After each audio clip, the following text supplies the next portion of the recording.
जय हिंद दोस्तों, मैं अभिषेक आपके अपने YouTube channel prep square institute पर पुनः आप लोगों का मैं स्वागत कर रहा हूं।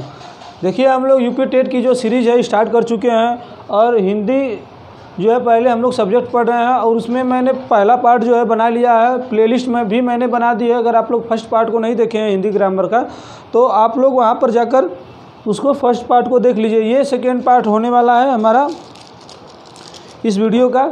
तो हम लोग वर्णमाला चैप्टर स्टार्ट किए थे, तो आइए वर्णमाला चैप्टर में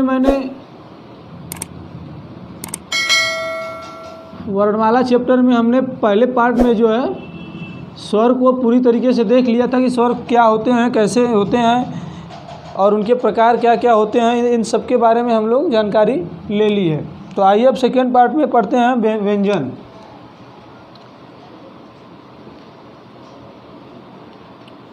देखिए, हमने बताया था कल आप लोगों को कि जो हमारी वर्णमाला होती है वो दो चीज़ों से मिलकर बनी होती है, स्वर और प्लस व्यंजन के पूरे अगर योग को देखा जाए तो वो वर्णमाला का निर्माण होता है। स्वर और वर्णमाला की संख्या मैंने बताई थी आप लोगों को कि वर्णमाला की जो टोटल संख्या होती है वो होती है 52, जिसमें से 11 जो है वह स्वर होते हैं और बाकी जो 41 बचते हैं वो व्यंजन होते हैं। तो व्यंजन की संख्या जो पहले 41 होती है, ये जान लीजिए। सबसे पहले देखिए कि आखिरकार जो है व्यंजन किसे कहते हैं। तो व्यंजन की परिभाषा अगर लिखनी हो तो आप लोग लिख लीजिए पहले नोट में अपने, जिसके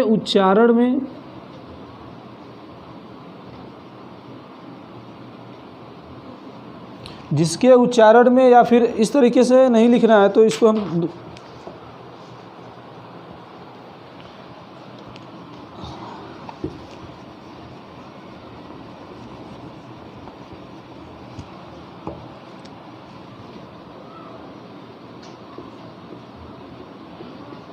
जिसका उच्चारण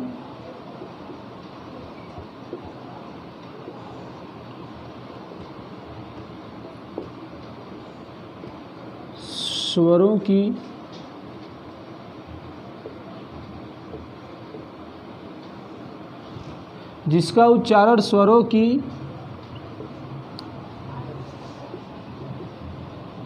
सहायता से होता है उसे व्यंजन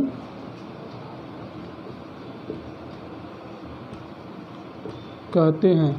देखिए, हमने कल बताया था कि जो स्वरों का निर्माण होता है वो ध्वनियों से होता है। तो ठीक उसी प्रकार जो है जो व्यंजन होते हैं इनका निर्माण जो है स्वरों से होता है। कोई भी स्वर हो, देखिए कोई भी व्यंजन हो वो बिना स्वर के नहीं बोला जा सकता है, नहीं लिखा जा सकता है। आप लोग अगर कोई स्वर लिखते हैं तो देखिए जैसे क से ज्ञ तक होते हैं स्वर, ये क हो गया। तो ये अगर इसका जो निर्माण होता है ये आधा क प्लस अ से मिलकर जो है पूरे क का निर्माण होता है। तब ये जाकर क और अ के निर्माण से तब जाकर ये पूरा बनता है। फिर ऐसे मान लीजिए कोई और वर्ड, देखिए इसको उच्चारण कर कर आप लोग देखिए। जैसे क है तो क साथ में बोलकर देखिए आप लोग, तब समझ में आ जाएगा आप लोगों को। क देखिए क के बाद अ जो आ रहा है यही स्वर है, इन्हीं की सहायता से जो है बिना अ के जो है क नहीं बोला जा सकता है। जैसे ले लीजिए एक और उदाहरण, मान लीजिए प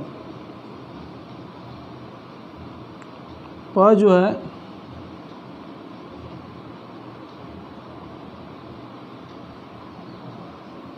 देखिए प जो है प के बाद आ रहा है। तो यही जो चीज़ होती हैं ये स्वर होते हैं, मतलब व्यंजन होते हैं कि इन्हीं व्यंजनों की जो सहायता से बोले जाते हैं। बिना व्यंजन कोई भी स्वर आप लोग उठाकर देख लीजिए, ककारा में जो भी स्वर आते हैं, स्वरी व्यंजन आते हैं, उनको बिना स्वरों की सहायता से नहीं बोला जा सकता है। तो यही जो स्वरों की सहायता इसमें लग रही है, जो बाद में क के बाद अ आ रहा है उच्चारण करने में, तो यही जो होते हैं स्वर होते हैं, इनकी सहायता से बिना ये पूरे वर्ड नहीं हो सकते हैं। तो ये व्यंजन हो गए। अब देखिए व्यंजन जो होते हैं कितने होते हैं, कौन कौन से होते हैं। सबसे पहले तो मैंने आप लोगों को बताया था कि जो व्यंजन होते हैं वो 41 होते हैं और 11 जो है मैंने स्वरों के बारे में बताया था। तब जाकर जो है वर्णमाला पूरी होती है। तो अब सबसे पहले हम लोग देखेंगे कि हमारे जो 41 होते हैं व्यंजन, वो कौन कौन से होते हैं। आप लोग इसको नोट कर लीजिएगा, फिर उसके बाद जो है इसमें जो टाइप होंगे मैं बताऊंगा आप लोगों को।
देखिए लास्ट में जो है श स ह छ त्र, और लास्ट में जो है यहाँ एक बच जाता है, इधर से मैं नोट कर दे रहा हूँ, ज्ञ। देखिए ये तो हो गया 25, और इस लाइन में देखिए जो है 2 वर्ड और आते हैं इस लाइन में। एक होता है ये बगल वाला जहाँ बिंदी लगी रहती है, ये देखिए नीचे लगा है, और एक रहता है ये ढ वाला बगल में बिंदी, ये एक हो गया ये। और 2 और व्यंजन होते हैं, उसको देखिए देख लीजिए आप लोग। ये जो होते हैं सॉरी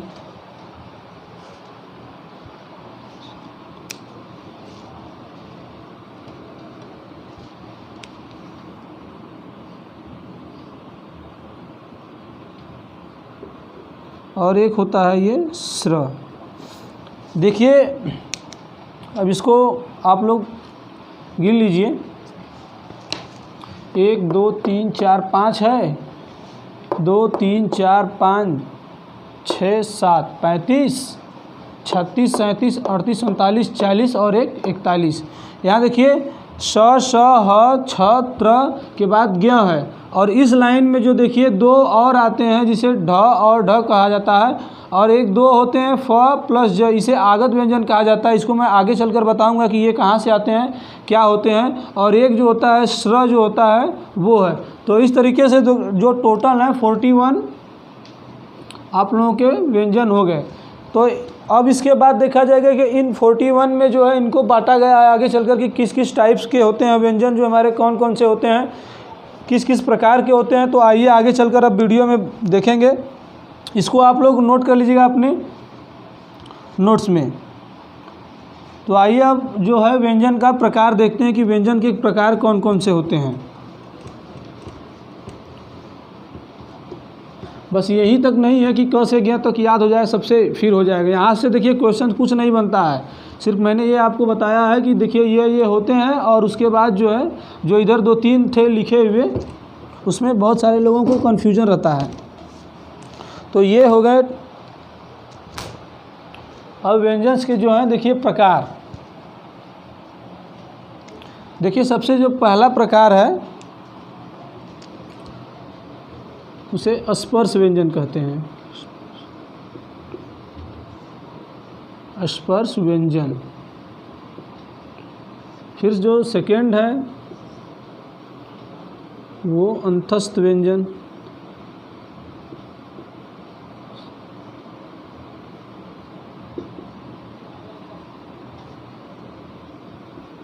तीसरा ऊष्म व्यंजन, और चौथा है संयुक्त और आगत व्यंजन। संयुक्त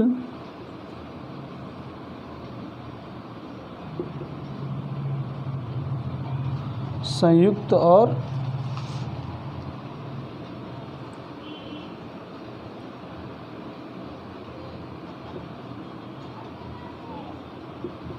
आगत व्यंजन।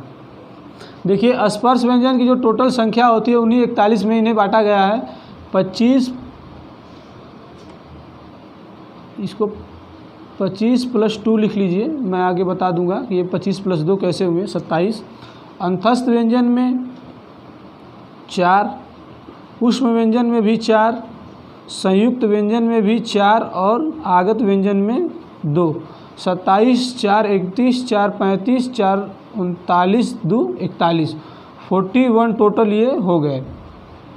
अब तो ये हो गए व्यंजन के प्रकार। अब देखेंगे इसमें एक एक हेडिंग डालकर देखा जाएगा कि अंतस्थ व्यंजन क्या होते हैं, स्पर्श व्यंजन क्या होते हैं, ऊष्म व्यंजन क्या होते हैं, संयुक्त व्यंजन और आगत व्यंजन क्या होते हैं, क्योंकि जो क्वेश्चंस बनते हैं वो यहीं से बनते हैं, इन्हीं चारों टाइप से। तो आइए अब आगे चलकर देखते हैं कि ये सबसे पहले देखेंगे कि स्पर्श व्यंजन क्या होता है।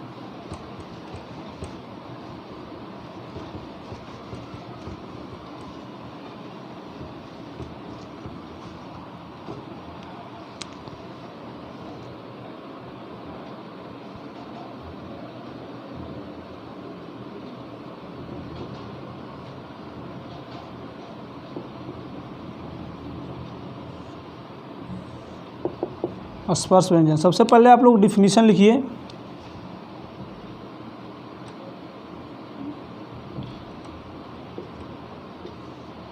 जिसके उच्चारण में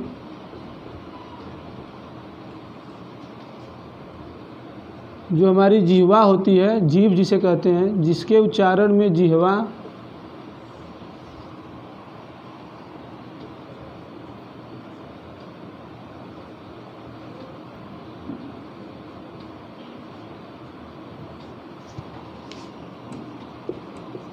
मुख के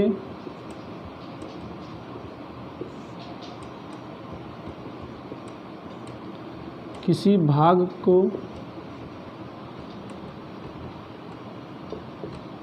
स्पर्श करती है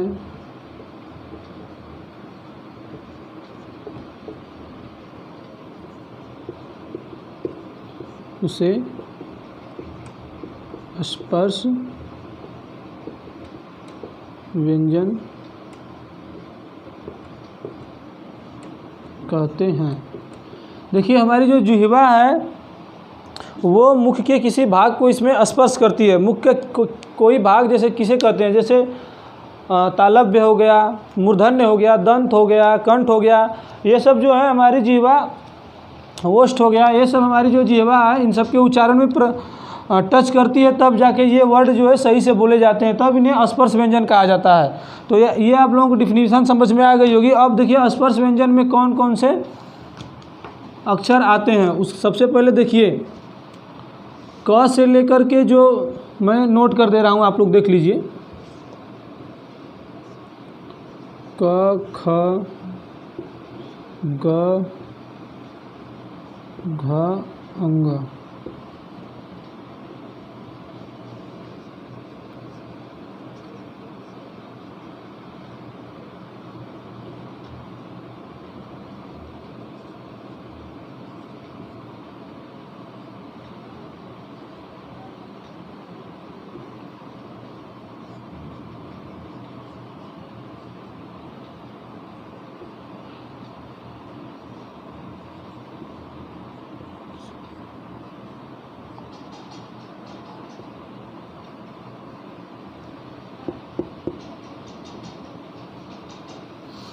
और देखिए मैंने यहाँ पर 2 वर्ड और बताए थे इस लाइन में,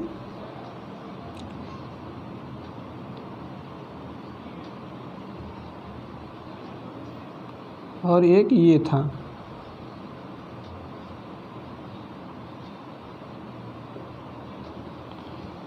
अब टोटल देखिए गिनिए, 5 1 2 3 4 5 है, इधर 5 लाइन, 5 5 25 हो गया, और प्लस 2 है जो ये, इसलिए मैंने वहाँ पर स्पर्श व्यंजन की जो संख्या लिखी थी वो 25 + 2 लिखी थी। 25 + 2 का मतलब यही था कि देखिए क से लेकर म तक के जो जितने भी अक्षर होते हैं, क से लेकर के म तक के जितने भी अक्षर होते हैं वो स्पर्श व्यंजन में आते हैं।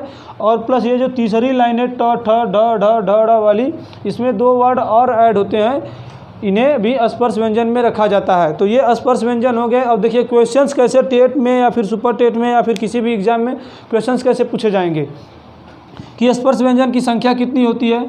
आप तुरंत देखिए 25 भी रहेगा और 27 भी रहेगा, तो आप तुरंत 27 टिक करेंगे, ना कि 25 टिक करेंगे।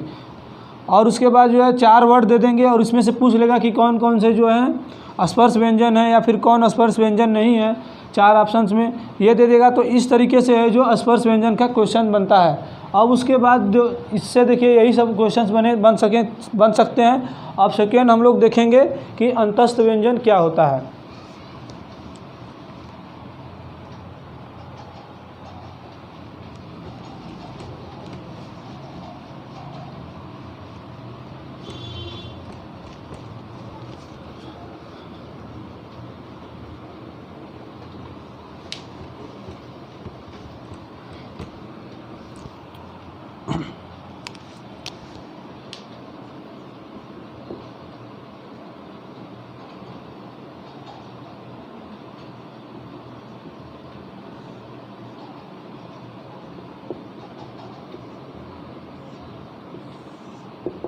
अंतस्थ व्यंजन, सबसे पहले डिफिनीशन देख लीजिए। देखिए वहाँ पर मैंने बताना भूल गया हूँ मैं कि जब भी उसमें से क से लेकर म तक जितने भी वर्ड थे, आप लोग खुद समझिए, कोई भी वर्ड आप लोग बोल कर देखिए, कोई ना कोई भाग जो है हमारा जीवा जो है टच कर रही है मुख के, तो इसी कारण जो है उसे स्पर्श व्यंजन कहा गया है। अब अंतस्थ व्यंजन में देखिए जिसके उच्चारण में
सॉरी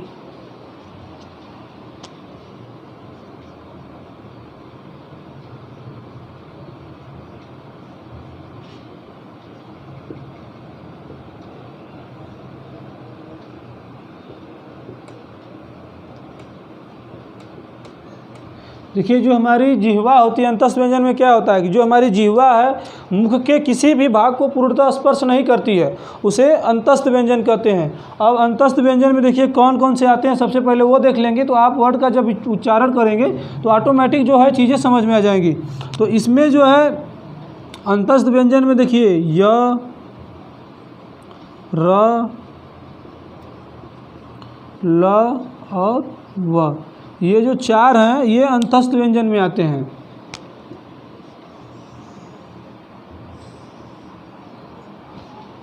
जैसे देखिए य का आप लोग उच्चारण करिए कि य जो तालु है उसको भी हमारी जीवा जो है पूरी तरीके से स्पर्श नहीं कर पा रही है। र देखिए ये भी सेम उसी तरीके से कंडीशन आ रही है। ल जो पूरा ल आप देखेंगे तो हमारी जो तालु मूर्धन्य है उसके बीच में लग रहा है कि किसी भी भाग को जो है पूर्णतः स्पर्श नहीं कर पा रही है। वह के साथ भी ऐसा होगा। तो देखिए इनकी जो टोटल संख्या होती है वो 4 होती है, आप लोग देख लीजिए। और य, र, ल, व यही जो 4 हैं इन्हीं को हम लोग अंतस्थ व्यंजन कहा जाता है। तो जब भी क्वेश्चंस पूछे जाएंगे कि अंतस्थ व्यंजन किसे कहते हैं, आप लोग डिफिनीशन देख लीजिए कौन कौन से होते हैं। ये य, र, ल, व 4 ये होते हैं।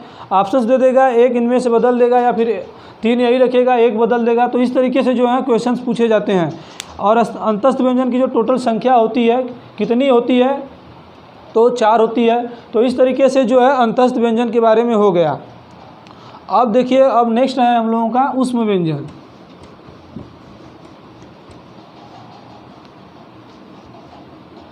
देखिए मैं बहुत अच्छे तरीके से आप लोगों को आराम आराम से डिटेल वाइज पढ़ा रहा हूँ। मैं उम्मीद करूँगा कि आप लोग नोट्स बना रहे होंगे, क्योंकि बिना नोट्स बनाए हुए काम नहीं चलने वाला है। तो आप लोग नोट्स ज़रूर बनाइएगा। हम लोगों का जो तीसरा है वो ऊष्म व्यंजन।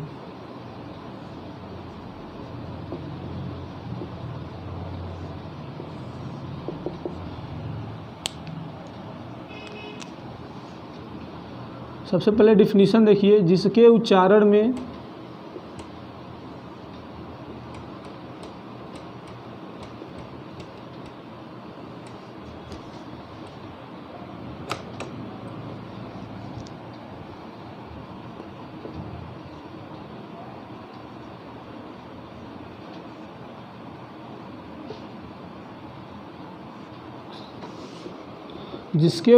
में हवा मुख से रगड़ खाने से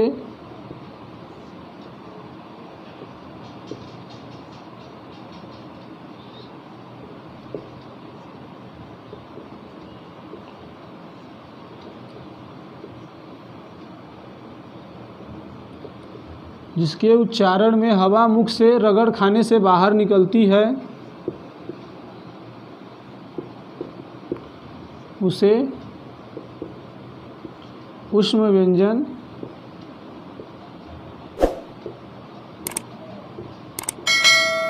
कहते हैं। देखिए ऊष्म व्यंजन जिसके उच्चारण में हवा मुख से रगड़ खाने से बाहर निकलती है उसे ऊष्म व्यंजन कहते हैं। और ऊष्म व्यंजन में देखिए कौन कौन से आएंगे। एक हमारा श, श और ह, ये जो 4 वर्ड हैं यही ऊष्म व्यंजन में आते हैं। अब देखिए स का आप लोग उच्चारण करके देखिए, श हमारी जो जिह्वा है वो रगड़ खा रही है ऊपर मूर्धन्य के ऊपर, और उसके बाद जो है एक गर्म हवा जो है हमारे मुख से बाहर निकल रही है।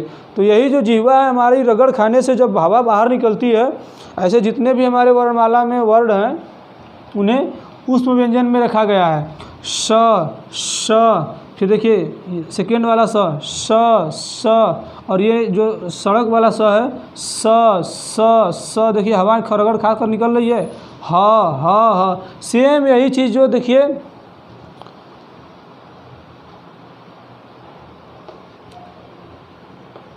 हाँ, श और ह, ये 4 वर्ड जो हैं हमारे ऊष्म व्यंजन में आते हैं। तो अगर इनकी संख्या पूछा जाए तो 4 हो जाएगी। कौन कौन से होते हैं? ये 4 होते हैं। क्वेश्चंस का जो टाइप है, मैंने कई बार हमेशा यही बता रहा हूँ कि जो पूछने का तरीका है यही होता है हर बार कि 4 ऑप्शंस दे देंगे, उसमें से पूछ देंगे कि एक जो है ऊष्म व्यंजन कौन सा है, और या तो फिर 3 ऑप्शंस दे देंगे ऊष्म व्यंजन का और पूछ लेंगे कि इसमें से ऊष्म व्यंजन कौन सा है। देखिए सबसे ज़्यादा कन्फ्यूजन जो होता है इसमें ह वाले में होता है। बहुत सारे जो लोग हैं ह को ऊष्म व्यंजन नहीं समझते, क्योंकि इसे जब उच्चारण करेंगे आप लोग तो हवा जो है नहीं निकलती है मुख से। ह निकलती है, मतलब इस तरीके से जो रगड़ खाने से तीनों से निकलती है, इस तरीके से नहीं निकलती है। तो इसको आप लोग एक अपवाद स्वरूप देख लीजिएगा, क्योंकि यहाँ पर बहुत सारे लोग जो हैं गलती करते हैं और इनकी भी संख्या 4 होती है। ये हो गया। अब ऊष्म व्यंजन के बाद जो है देखिए संयुक्त व्यंजन के बारे में देखा जाएगा। अगला जो है हमारा संयुक्त व्यंजन। अब देखिए नाम से ही समझ में आ जा रहा होगा आप लोगों को कि संयुक्त व्यंजन क्या होते हैं। तो आइए दोस्तों अब हम लोग देखते हैं संयुक्त व्यंजन के बारे में। हेडिंग डाल लेंगे संयुक्त व्यंजन।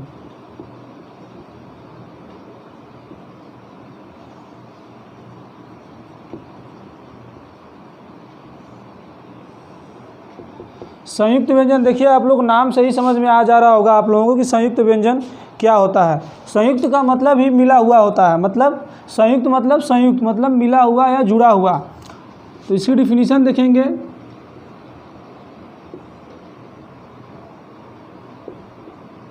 जिन वर्णों का निर्माण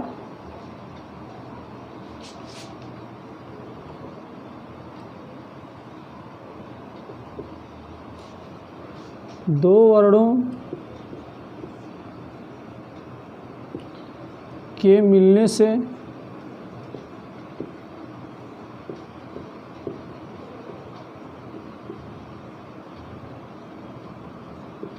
होता है,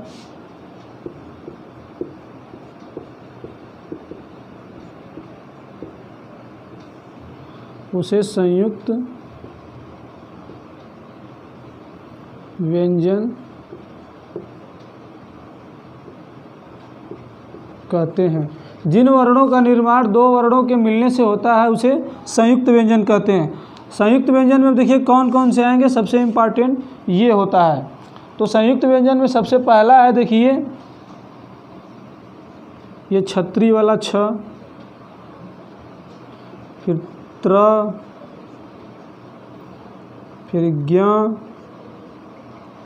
और लास्ट में एक आता है स्र। अब देखिए छ का जो निर्माण होता है किन दो वर्णों के मिलने से बनते हैं। तो यहाँ पर देखिए क और प्लस स, ये वाला स जब मिलेगा तो छत्री वाले छ का निर्माण होता है। इसी तरह त्र जो है त और प्लस र, देखिए यहाँ पर नीचे हलंत लगा रहेगा तभी होगा। हलंत का मतलब होता है आधा ये और आधा ये, आधा त और आधा र के मिलने से त्र का निर्माण होता है। और ज्ञ में देखिए ज प्लस य के मिलने से बनता है ज्ञ, और लास्ट में देखिए स्र बच जाता है तो इसका जो निर्माण होता है श प्लस र। अब देखिए ये जो चार हैं संयुक्त व्यंजन होते हैं। अब इनमें देखिए क्वेश्चंस के पूछने का तरीका गजब होता है।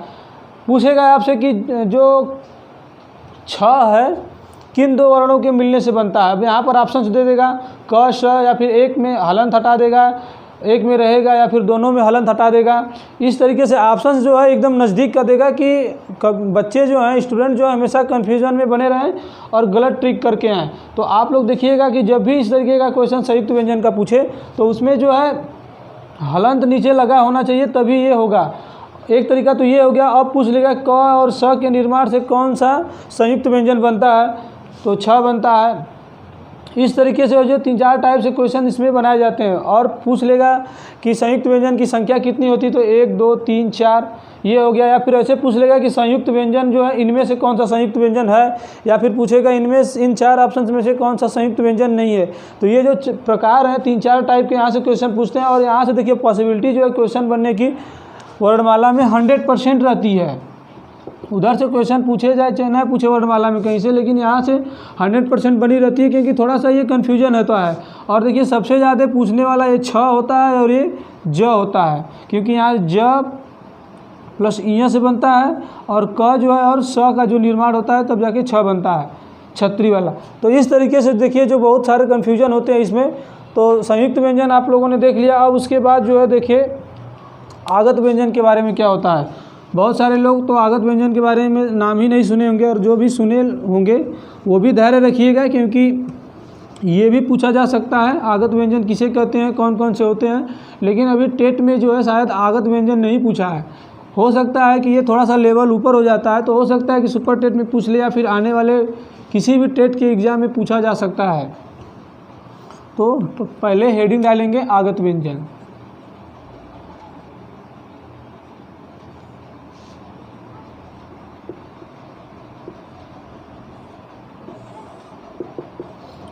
आगत व्यंजन। आगत व्यंजन में वो वर्ण आते हैं जो ऐसे लिखेंगे, अंग्रेजी भाषा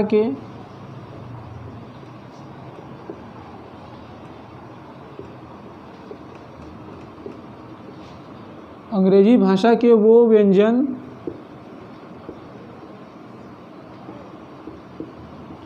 जो हिंदी में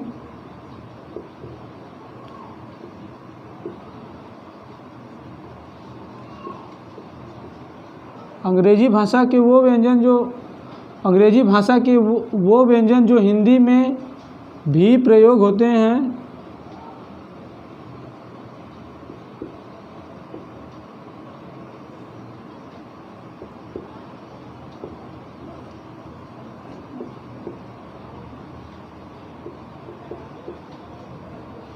उसे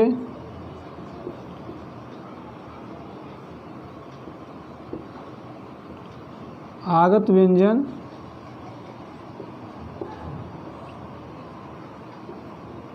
कहते हैं। अंग्रेजी भाषा के वो व्यंजन जो हिंदी हिंदी भाषा में भी प्रयोग होते हैं उसे आगत व्यंजन कहते हैं। अब देखिए कौन कौन से वो वर्ड हैं। देखिए 2 ही वर्ड हैं, एक फ हो गया, यहाँ देखिए बिंदी लगी रहेगी, और एक जो है दूसरा ये ज हो गया। यही 2 वर्ड हैं जो आगत व्यंजन है, इसे अंग्रेजी भाषा से लिया गया है। तो ये आगत व्यंजन है। यहाँ से देखिए अभी तक तो क्वेश्चंस नहीं पूछे हैं, और इनकी देखिए संख्या जो होती है 2 होती है। क्वेश्चंस तो नहीं पूछे, लेकिन आगे हो सकता है क्वेश्चन पूछ लें, तो हमें पढ़ाना ज़रूरी है, क्योंकि इसे भी देख लीजिए, हो सकता है आगे चलकर पूछ सकता है। तो ये आगत व्यंजन हो गए। अब उसके बाद जो है एक आता है पंचमाक्षर या फिर अनुस्वार।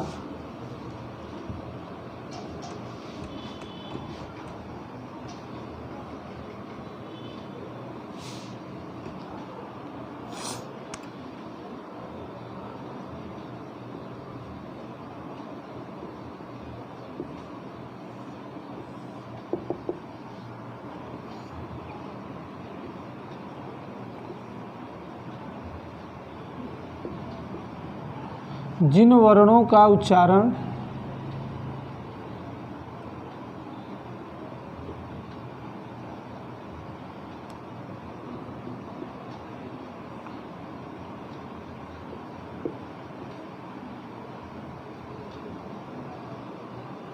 ऐसे लिखेंगे, जिन वर्णों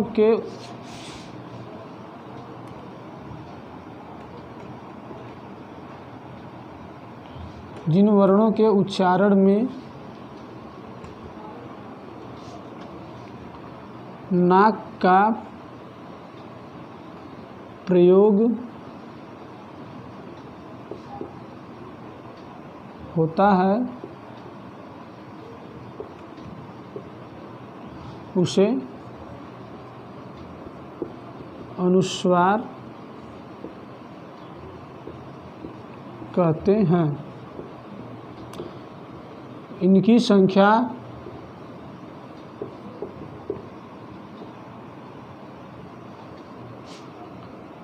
5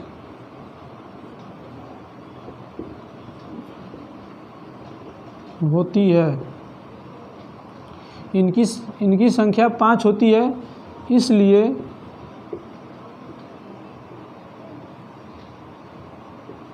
इसे पंचमाक्षर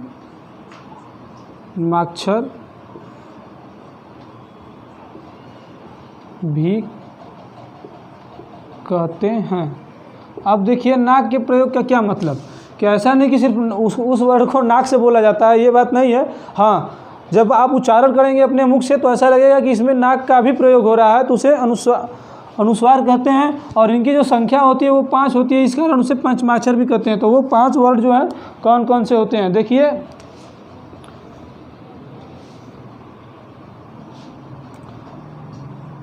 वर्गों का अक्षर जो 5वां होता है वो पंचमाक्षर होते हैं। इ, ड़, न और म। ये जो 5 होते हैं यही पंचमाक्षर होते हैं, और इन्हें ही अनुस्वार या फिर पंचमाक्षर कहा जाता है। तो ये हो गए पंचमाक्षर के बारे में। और उसके बाद देखिए बच जाता है हम लोगों का अनुनासिक। अनुस्वार के बाद जो बचता है अनुनासिक होता है। अब अनुनासिक के बारे में देखेंगे। इसमें देखिए पूछ सकता है कि कितने संख्या होती हैं अनुस्वार का, कौन कौन से अनुस्वार होते हैं। ऑप्शंस दे देगा, वर्ग के कौन से अक्षर जो होते हैं अनुस्वार होते हैं। संख्याएं पूछ लेगा, इनमें से 4 कौन से हैं अनुस्वार होते हैं वो पूछ सकता है, या इनमें से कौन नहीं है अनुस्वार, उसके बारे में पूछ सकता है। फिर अनुस्वार को और किस नाम से जानते हैं, अनुनासिक के नाम से जानते हैं। इस तरीके से क्वेश्चन बनाया जा सकता है। अब जो हम लोगों का अगला है वो अनुनासिक है।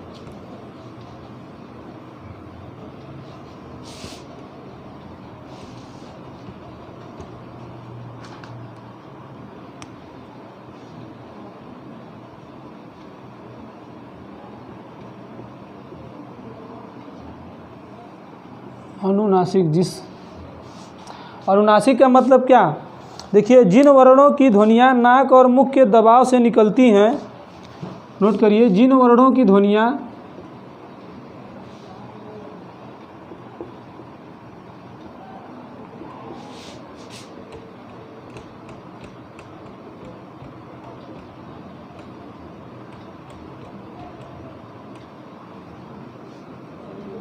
नाक और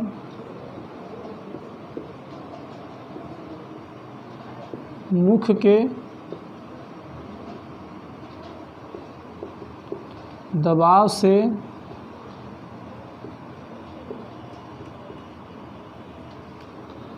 निकलती हैं उन्हें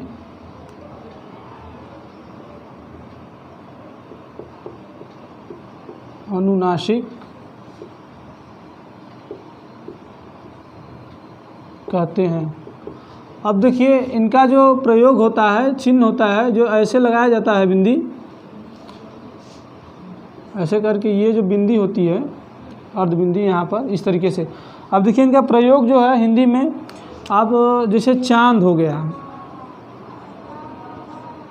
देखिए चांद इस तरीके से लिखा जाए, तो जब आप चांद वर्ड का उच्चारण करेंगे तो चांद चांद चांद, तो इस तरीके से देखेंगे जब आप उच्चारण करेंगे तो नाक पर जो है बल जा रहा है, बल जा रहा है कि नहीं जा रहा है, चांद चांद, तो इस तरीके से जो बल जा रहा है ये इस वर्ड के कारण जो ये चिन्ह है यही अनुनासिक होता है। तो चांद हो गया या फिर आँख हो गया, इस तरीके से जो है अनुनासिक के उदाहरण है। तो अब देखिए अब जो है हमारा लगभग व्यंजन में पूरा हो गया है कि कौन कौन से व्यंजन होते हैं, इनके प्रकार क्या क्या हैं, सब मैंने बता दिया है। दो और चीज़ हैं उनको भी मैं बता दे रहा हूँ। वहाँ से क्वेश्चन तो अभी तक नहीं पूछे गए हैं, लेकिन हो सकता है कि आगे चलकर क्वेश्चन पूछा जा सके। थोड़ा सा लेवल अप है उसका, लेवल अप क्या ज़्यादा कठिन तो नहीं है, जो एक बार पढ़ लेता है वो उसको थोड़ी सी चीज़ है, बहुत बड़ी चीज़ नहीं है। लेकिन हाँ क्वेश्चन ना पूछने की वजह से बहुत सारे लोग जो है नहीं पढ़ाते हैं, तो मुझे भी मन कर रहा था कि हम भी छोड़ दें, लेकिन मुझे ऐसा लगा कि नहीं, मुझे बता देना चाहिए, हो सकता है आगे चलकर कभी पूछ ले। द्रवित व्यंजन,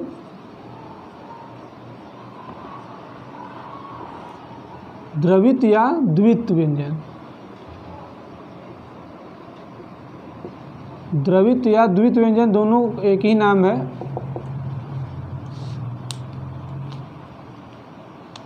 सबसे पहले इसकी परिभाषा देखेंगे। किसी वर्ड का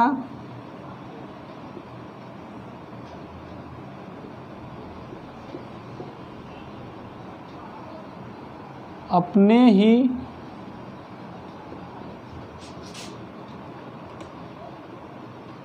वर्ड के साथ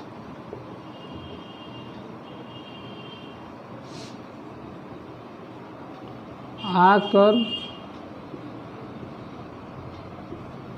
मिल जाना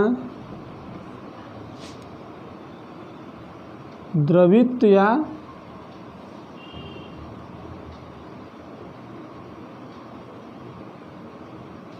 द्वित व्यंजन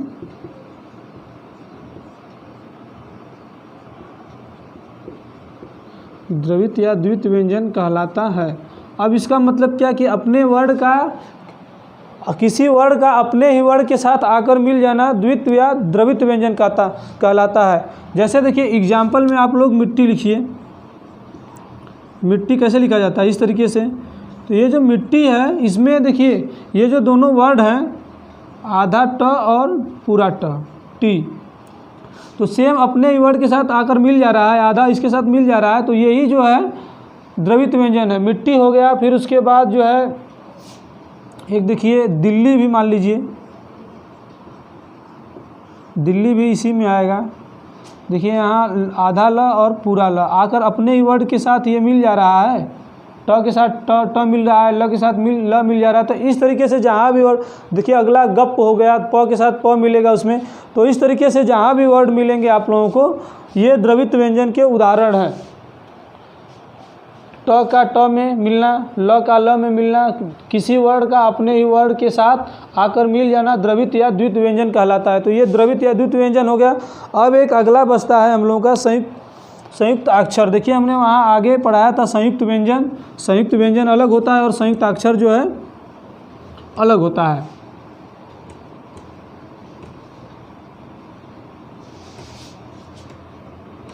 तो सबसे पहले हेडिंग डालेंगे संयुक्त अक्षर।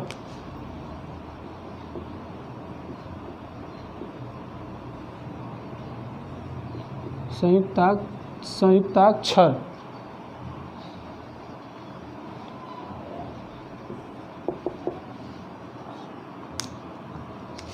डिफिनीशन देख लीजिए, किसी वर्ड का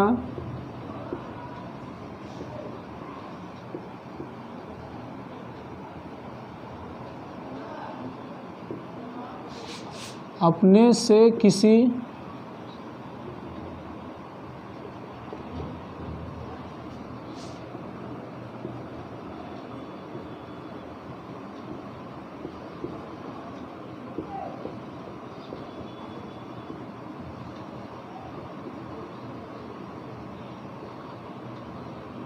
किसी वर्ड का अपने से किसी भिन्न वर्ड के साथ आकर मिल जाना संयुक्त अक्षर कहलाता है।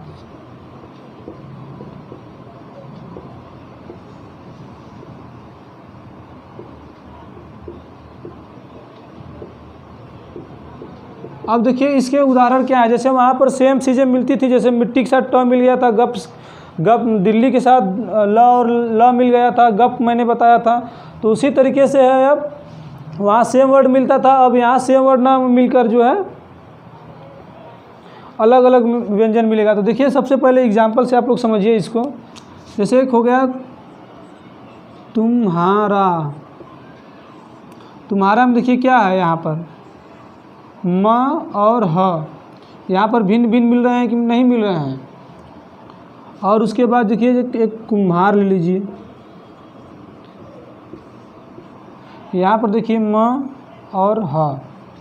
तो इस तरीके से देखिए यहाँ जो डिफरेंट है, म के साथ नहीं मिल रहा है, अलग किसी वर्ड के साथ मिल रहा है। तो वहाँ पर अगर सेम वर्ड के साथ मिलता तो द्वित्व या द्रवित व्यंजन हो जाते हैं, यहाँ पर अलग भिन्न वर्ड से मिल रहा है तो ये संयुक्त अक्षर हो जाएंगे। तो इस तरीके से देखिए मैंने व्यंजन के आज का जो क्लास है मैंने कंप्लीट कर दिया है। अब ये देखिए चैप्टर बहुत बड़ा है, अभी ख़त्म नहीं हुआ है, आगे और भी चीज़ें हैं इसमें, अब अगले पार्ट में आएंगी। तो चलिए मिलते हैं नेक्स्ट पार्ट में, तब तक के लिए जय हिंद जय भारत। अगर आप इस चैनल पर नए हैं तो हमारे चैनल से जुड़ जाइए, क्योंकि यहाँ पर निःशुल्क जो है आप लोगों की टेट सुपर टेट की कोचिंग कराई जाती है। चलिए जय हिंद जय भारत।